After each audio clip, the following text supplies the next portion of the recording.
insieme! Quante volte siamo campioni del mondo! Campioni del mondo! Il y a 19 ans, l'Italie remportait sa 4e Coupe du Monde à Berlin en finale face à la France. Parmi les héros de 2006, Gennaro Gattuso, qui a été nommé cette semaine nouveau sélectionneur de la Nazionale en remplacement de Luciano Spalletti. Pour l'occasion, que sont devenus les champions du monde italiens de 2006? Élément de réponse dans cette vidéo.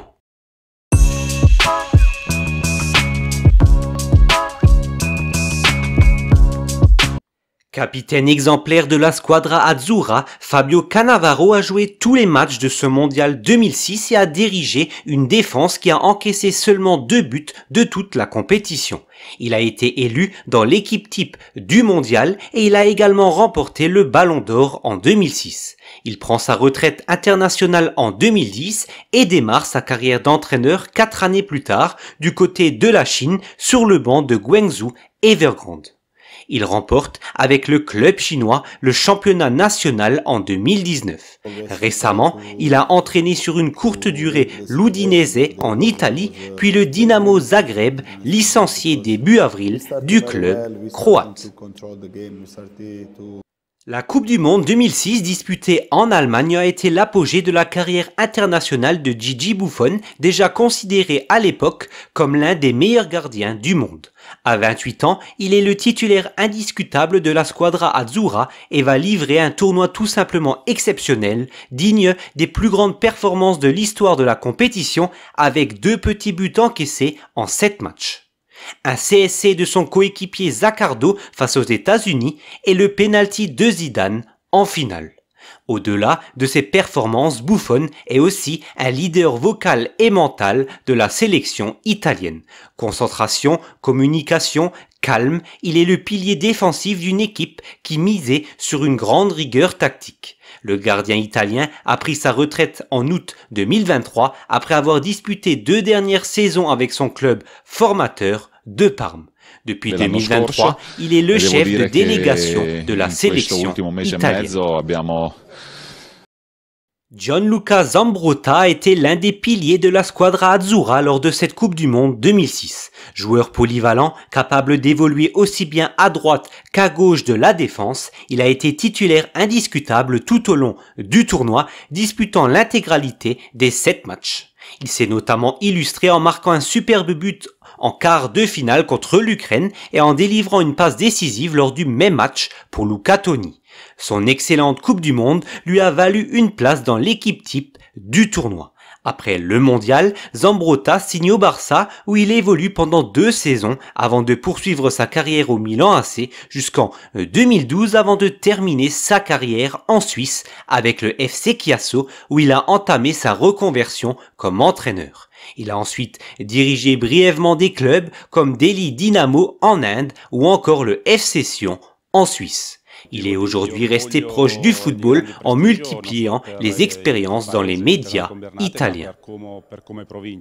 Marco Materazzi a marqué de manière inoubliable la Coupe du Monde 2006 à la fois par ses performances solides en défense centrale et par des moments devenus légendaires. D'abord remplaçant, il s'est imposé dès la phase de groupe suite à la blessure d'Alessandro Nesta face à la Tchéquie lors du 3e match de poule. Défenseur rugueux et redoutable dans les duels aérien, il égalise de la tête en finale face à la France après l'ouverture du score de Zidane sur penalty, puis se retrouve au cœur du moment le plus marquant du tournoi et un des moments légendaires de notre sport, l'expulsion de Zidane après un échange verbal tendu et un coup de tête reçu en prolongation.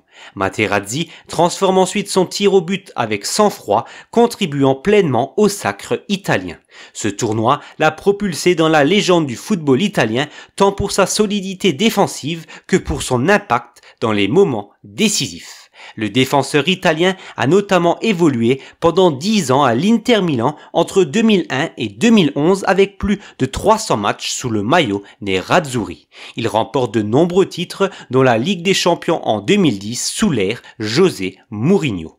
Il prend sa retraite en 2011 puis devient entraîneur-joueur du club indien du Chennai FC avec lequel il remporte l'Indian Super League en 2015. Materazzi a gardé une relation très forte avec les supporters de l'Inter après sa carrière. Fabio Grosso est devenu un héros national grâce à des actions décisives venues d'un joueur que personne n'attendait à ce niveau. Solide latéral gauche, il marque le but mythique en demi-finale à Dortmund contre l'Allemagne à la 119e minute, puis transforme le tir au but décisif en finale face à la France. Sa capacité à briller dans les moments clés a marqué l'histoire du tournoi et de la Nazionale. Après sa carrière de joueur, il est devenu entraîneur et a connu d'abord des débuts discrets avec notamment les jeunes de la Juventus ou encore Bari avant de briller avec Frosinone qu'il mène au titre de Série B en 2023. Grosso a été nommé ensuite à Lyon, mais il n'est resté que 2 petits mois, une aventure lyonnaise marquée notamment par l'agression physique qu'il a subie lors d'un Olympico face à Marseille. Lors de la saison 2024-2025, il revient en Italie sur le banc de Sassuolo, fraîchement relégué de Serie A.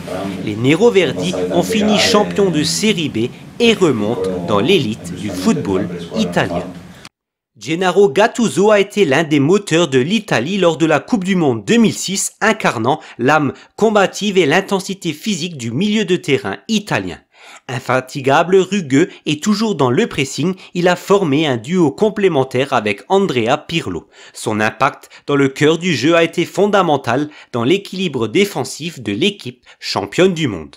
Il est l'une des légendes du Milan AC avec plus de 460 matchs avec le club milanais où il a notamment remporté la Ligue des Champions en 2007 avant de prendre sa retraite en 2012. Il se reconvertit comme entraîneur avec un style fidèle à son image, intense et passionné. Gattuso a dirigé plusieurs clubs dont Milan, Naples ou encore Valence. Il est nommé entraîneur de l'Olympique de Marseille en septembre 2023, mais il est remercié en cours de saison. Il entraînait Hajduk Split en Croatie jusqu'au début de ce mois de juin. Mi-juin, l'ancien milieu de terrain de la Nazionale est nommé sélectionneur de la sélection italienne en remplacement de Luciano Spalletti. Sa mission, emmener l'Italie à la prochaine Coupe du Monde en 2026, l'Italie qui a manqué les 2 derniers mondiaux.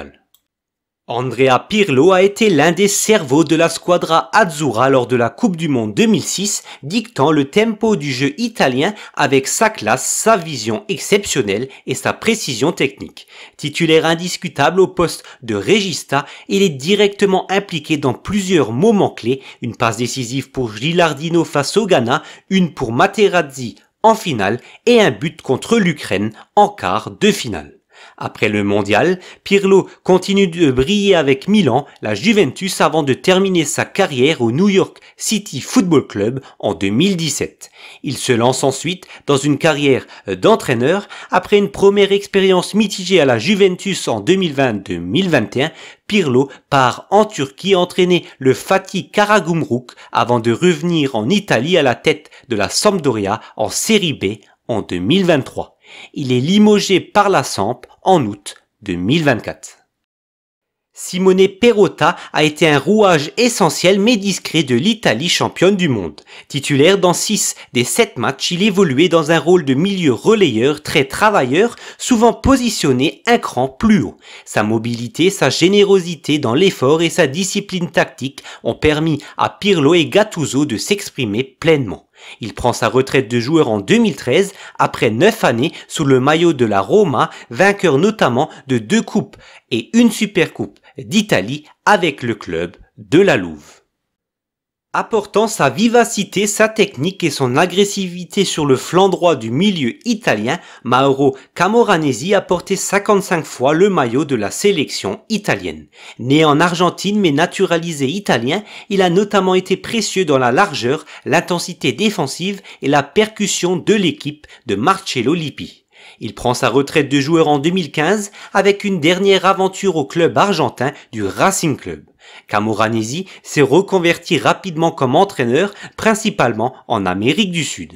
Il dirige plusieurs clubs en Argentine et au Mexique. Il a été récemment l'entraîneur du club chypriote d'Anorthosis Famagoust de novembre 2024 à avril 2025. Francesco Totti a disputé la Coupe du Monde 2006 dans un contexte particulier, revenant tout juste d'une grave blessure à la cheville subie quelques mois avant le tournoi. Malgré un manque de rythme évident, il a tenu son rang. Évoluant en soutien de l'attaquant, il s'est distingué par sa vision du jeu, ses passes décisives et son calme dans les moments cruciaux. Il délivre 4 passes décisives pendant le tournoi et surtout, il inscrit le penalty décisif à la 95e minute contre l'Australie en 8e de finale. Véritable icône, Totti a réalisé l'ensemble de sa carrière du côté de la Roma où il est notamment devenu l'un des meilleurs buteurs de l'histoire de la Serie A.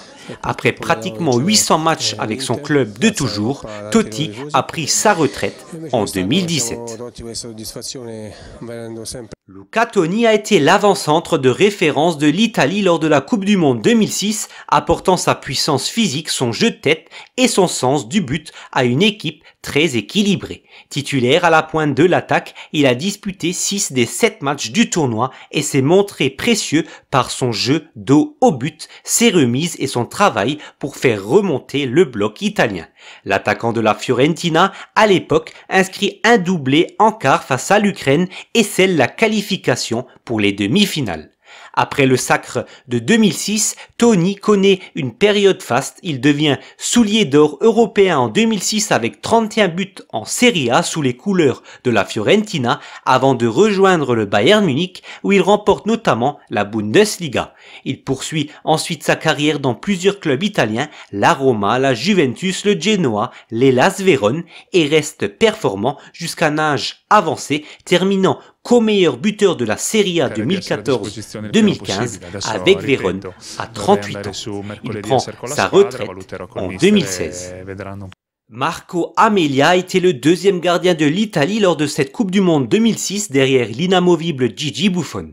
Âgé de 24 ans à l'époque, il n'a pas disputé la moindre minute durant le tournoi, mais sa présence dans le groupe représentait une marque de confiance de Marcello Lippi envers un jeune portier prometteur, auteur de belles prestations avec Livourne.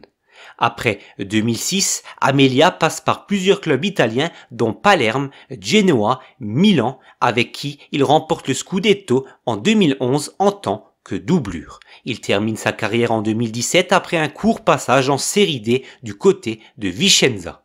Il se reconvertit rapidement dans le coaching. Après avoir notamment entraîné plusieurs clubs amateurs, il est, depuis 2024, l'entraîneur du club de Sondrio Calcio évoluant en Série D. Angelo Peruzzi faisait partie du groupe de l'Italie championne du monde en 2006 en tant que troisième gardien derrière Buffon et Amelia. Bien qu'il n'ait pas disputé la moindre minute durant le tournoi, sa présence a été précieuse dans le vestiaire en tant que joueur d'expérience et figure respectée du football italien.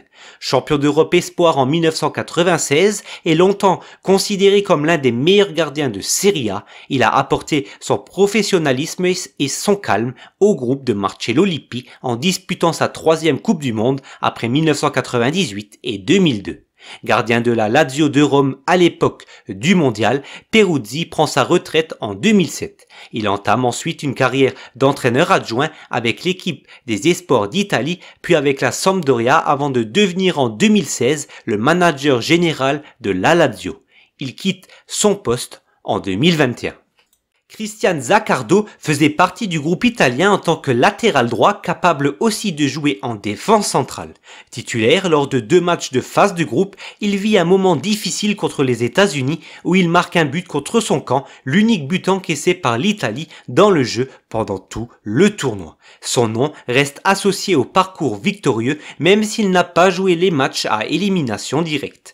Après le mondial, il poursuit sa carrière en Serie A, notamment à Palerme, puis s'envole pour l'Allemagne à Wolfsburg où il devient champion d'Allemagne en 2009. Il prend sa retraite professionnelle en 2019 après quelques expériences dans les divisions inférieures comme par exemple à Malte. Âgé de 25 ans à l'époque et évoluant à Palerme, Andrea Barzagli était considéré comme un jeune défenseur central prometteur. Il était considéré comme une doublure de luxe derrière le trio titulaire Cannavaro, Materazzi, Nesta. Il dispute un seul match dans le tournoi, le quart de finale contre l'Ukraine, et livre une prestation solide aux côtés de Cannavaro. Bien que son temps de jeu ait été limité, il devient champion du monde dès sa première grande compétition internationale. Après 2006, sa carrière prend un véritable tournant, il rejoint Wolfsburg en Allemagne où il est champion en 2009, puis revient en Italie à la Juventus en 2011. C'est du côté de la vieille dame qu'il connaît sa période dorée, il devient un pilier de la défense mythique à 3 avec Bonucci et Chiellini et remporte 8 titres de champion d'Italie consécutifs et atteignant 2 finales de Ligue des Champions. Il prend sa retraite en 2019, puis intègre brièvement le staff technique de la Juventus avant de se retirer du coaching. Après avoir raccroché les crampons, il a notamment investi dans une entreprise viticole dans la ville de Messine en Sicile. En juillet 2021, il est devenu consultant pour DAZN Italie. Alessandro Nesta était l'un des piliers défensifs de la squadra Azzurra au début de la Coupe du Monde 2006. Titulaire lors des 2 premiers matchs de la phase de groupe, il réalise des prestations solides. Malheureusement, lors du 3e match contre la Tchéquie, Nesta se blesse musculairement et doit quitter le terrain. Une blessure qui met prématurément fin à son tournoi. C'est Marco Materazzi qui le remplace et qui brillera par la suite, mais l'ombre de Nesta plane sur la défense italienne tant son absence a été ressentie comme une perte majeure. Après le mondial, Nesta reste l'un des meilleurs défenseurs de sa génération, reconnu pour son sens du placement, ses interventions propres et son calme balle au pied. Il remporte notamment la Ligue des Champions en 2007 avec Milan, il termine sa carrière en MLS avec Montréal, puis entame une carrière d'entraîneur. Il dirige plusieurs clubs dont Perugia, Frosinone et Reggiana. En juin 2024, l'ancien défenseur de la Lazio et du Milan a l'opportunité de faire ses débuts d'entraîneur en Serie A avec Monza. Il est remercié en décembre alors que son équipe pointe à la dernière place du classement. Cependant, en février 2025, Nesta revient à Monza seulement 7 semaines après son limogeage. Massimo Oddo faisait partie de l'effectif italien en tant que latéral droit remplaçant, doublure de Zambrotta. Il dispute un seul match durant le tournoi, le quart de finale contre l'Ukraine, entrant en jeu en fin de match. Bien que son rôle sur le terrain soit limité, il reste un membre pleinement engagé du groupe de Marcello Lippi, toujours prêt à suppléer et à participer à la dynamique collective.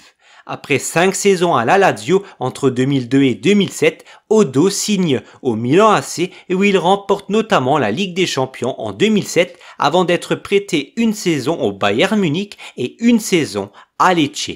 Il termine sa carrière en 2012 avant de se reconvertir comme entraîneur. Il entraîne plusieurs clubs dont Pescara, Crotone et Pérouse avec des résultats plutôt mitigés. Depuis cette année, Massimo Oddo est l'entraîneur de l'équipe réserve du Milan AC.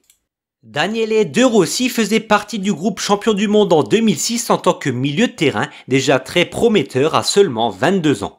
Titulaire lors du premier match face au Ghana, il est ensuite suspendu 4 matchs après un coup de coude mal maîtrisé sur l'Américain Brian McBride, ce qui lui vaut un carton rouge. Ce geste lui fait manquer toute la phase à élimination directe, mais il est réintégré pour la finale contre la France où Marcello Lippi le fait entrer en cours de jeu.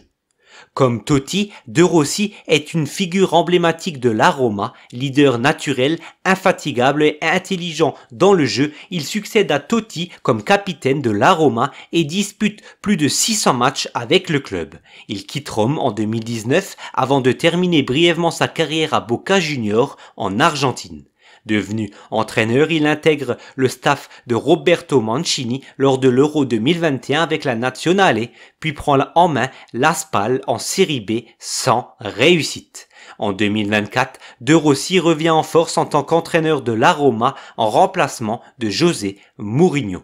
Il redresse rapidement l'équipe, l'emmène en demi-finale d'Europa League et convainc les dirigeants de le conserver. En juin 2024, il prolonge jusqu'en 2027 avec le club romain. En septembre 2024, après un début de saison de Serie A commencé par 3 matchs nuls et une défaite, il est démis de ses fonctions par la direction du club de la Louve. Début 2025, Daniele De Rossi a acheté le club de l'AS Ostia Mare, son club formateur alors en difficulté financière. Il ambitionne de faire de ce club, qui évolue alors en Série D, le troisième dans la hiérarchie du football de la région romaine, derrière la Roma et la Lazio. Simone Barone faisait partie de l'effectif italien en tant que milieu de terrain de complément choisi par Lippi pour son profil travailleur, son intelligence tactique et sa polyvalence. Joueur discret mais discipliné, il entre en jeu lors de 2 matchs contre l'Ukraine en quart et contre l'Allemagne en demi-finale. Après la Coupe du Monde, Barone poursuit sa carrière en Serie A en signant à l'été 2006 au Torino, alors fraîchement promu en Serie A. Il évolue par la suite une saison à Cagliari, puis à Livourne avant de raccrocher les crampons en 2012. Par la suite, il s'oriente vers le coaching et le recrutement. Il a notamment travaillé pour le centre de formation du Torino, mais aussi pour l'encadrement technique de Palerme.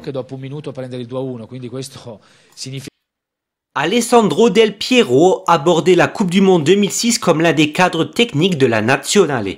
À 31 ans, il n'était plus le titulaire indiscutable d'antan, mais son expérience, sa technique et son sens du but faisaient de lui une arme redoutable en sortie de banc. Il entre en jeu à plusieurs reprises durant le tournoi et laisse une empreinte décisive. En demi-finale contre l'Allemagne, il inscrit le but du 2-0 dans les arrêts de jeu d'un superbe enroulé du droit, scellant la qualification en finale de son pays. Lors de la finale contre la France, il transforme également son tir au but avec une maîtrise parfaite. Bien qu'il ait joué un rôle secondaire, il a été déterminant dans les moments cruciaux. Après le mondial en Allemagne, Del Piero continue de briller avec la Juventus où il reste fidèle malgré la relégation du club en Série B, devenant un symbole de loyauté. Il termine sa carrière au Sydney Football Club en Australie puis en Inde avec Odisha. Une fois à la retraite, il devient consultant notamment pour Sky Sport Italia, ESPN et Paramount+. Alberto Gilardino participe à la Coupe du Monde 2006 en tant qu'avant-centre de rotation dans l'effectif italien. Titulaire lors du premier match contre le Ghana, il inscrit un but de la tête, devenant ainsi l'un des 3 buteurs du match d'ouverture pour l'Italie. Par la suite, il alterne avec Luca Toni à la pointe de l'attaque et entre en jeu à plusieurs reprises, notamment lors de la légendaire demi-finale face à l'Allemagne à Dortmund, où il délivre une passe décisive à Del Piero sur le second but. Après le mondial, Gilardino poursuit sa carrière au Milan AC avant de connaître d'autres clubs italiens, la Fiorentina, le Genoa, Bologne ou encore Palerme. Après une dernière pige à la Spezia, il raccroche les crampons en 2018. Très vite, il entame une carrière d'entraîneur avec Pro Vercelli ou encore Sienne. Gilardino devient l'entraîneur de la Primavera du Genoa en juillet 2022. En décembre de la même année, il est promu entraîneur intérimaire du club, évoluant alors en Série B. Les Grifoni remonteront au classement en terminant 2e et surtout en validant la montée en Serie A. Novembre 2024, l'ancien attaquant de la Fiorentina est démis de ses fonctions par l'équipe dirigeante du Genoa. Vincenzo Iachinta faisait partie de l'attaque italienne en tant que joker offensif aux qualités physiques impressionnantes, grand, rapide, puissant et très utile dans le pressing et les appels en profondeur. Il inscrit un but important dès le premier match contre le Ghana sur une passe de Del Piero et participe à plusieurs rencontres en tant que remplaçant, apportant son énergie en fin de match. Après 2006, Iachinta connaît de belles saisons avec la Juventus, remportant entre autres la Série B en 2007. Il poursuit également sa carrière internationale avec la Nazionale jusqu'en 2010 et participe à la Coupe du Monde en Afrique du Sud. Il prend sa retraite en 2013 après une fin de carrière marquée par les blessures et les pépins physiques.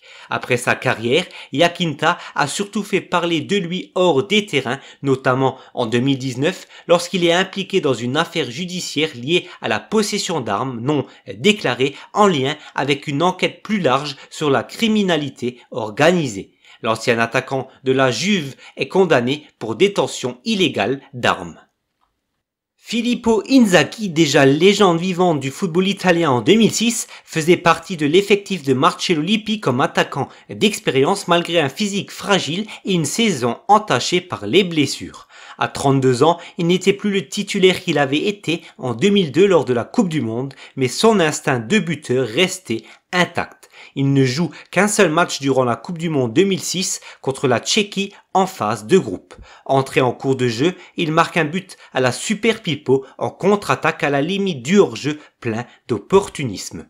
Un but qui scelle la victoire 2-0 de l'Italie et symbolise parfaitement son style, toujours à l'affût, toujours décisif.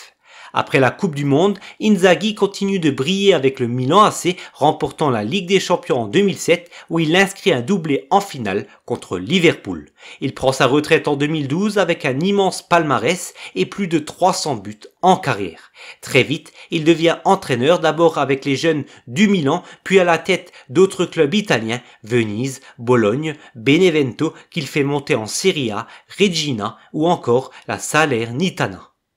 Pippo Inzaghi était l'entraîneur cette saison du club de Pise en Série B, une saison plus que intense puisqu'il a permis au club toscan de remonter dans l'élite du football italien. Après avoir permis à Pise de remonter en Serie A, il s'est engagé cette semaine avec Palerme, pensionnaire de Série B. Marcello Lippi a été l'architecte du triomphe de la Nazionale de cette Coupe du Monde 2006 en Allemagne en menant l'Italie à son 4e titre de champion du monde. Grâce à une gestion magistrale et un sens tactique aiguisé, Lippi a construit une équipe équilibrée, solide défensivement avec une profondeur de banc incroyable. Visionnaire, calme et autoritaire à la fois, il est entré dans l'histoire comme l'un des plus grands sélectionneurs du pays.